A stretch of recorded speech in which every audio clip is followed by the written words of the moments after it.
The amount of money laundered every year is estimated at 2 to 5% of global GDP. 2% of global GDP is roughly equal to the combined GDP of Turkey, the Philippines, Bangladesh, Sri Lanka, and Pakistan. Over $500 billion flows out of developing countries each year. Much of this money flows into Western economies via complex offshore structures.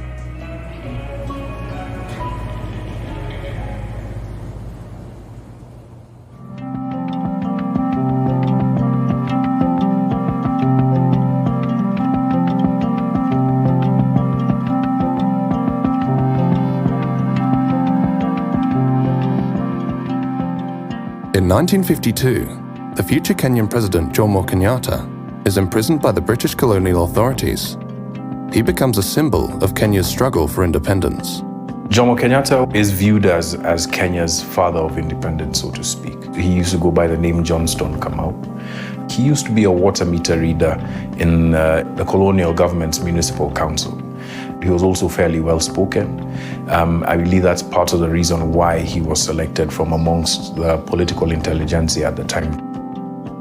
Upon his release from detention, the near-penniless Kenyatta becomes a close friend of the last British governor of Kenya, Malcolm MacDonald.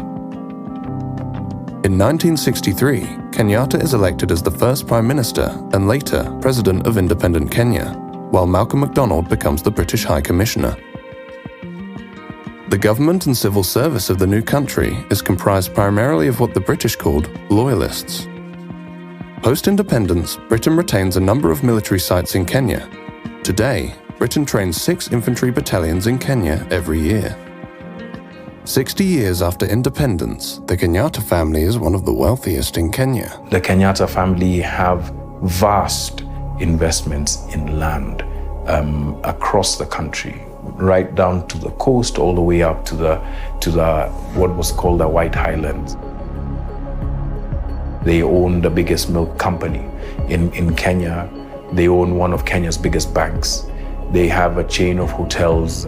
They're building a sub-city right now, just right outside the bounds of Nairobi city. There's always been an open question about how Jomo Kenyatta was able to become such a rich person. Just 1 or 2 years after becoming president, his salary at the time doesn't match the kind of wealth that he has.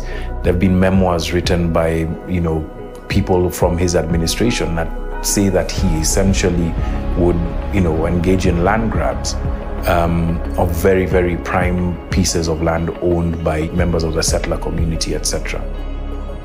A declassified CIA report noted that funds provided by foreign governments in order to pay for the redistribution of land from colonial settlers to landless Kenyans had allegedly been used by the Kenyattas and their associates to buy land for themselves.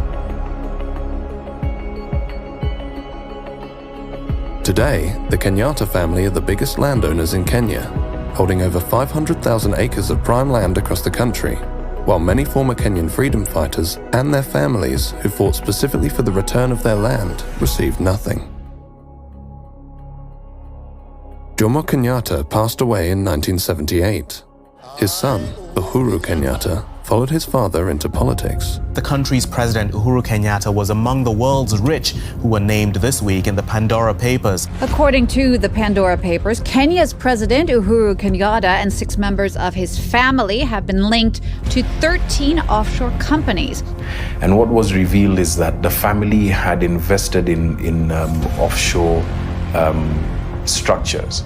If you're including the extended family, as early as the mid-70s. Uhuru Kenyatta was listed as a beneficiary of a trust that, so to speak, belonged to his mother upon her death.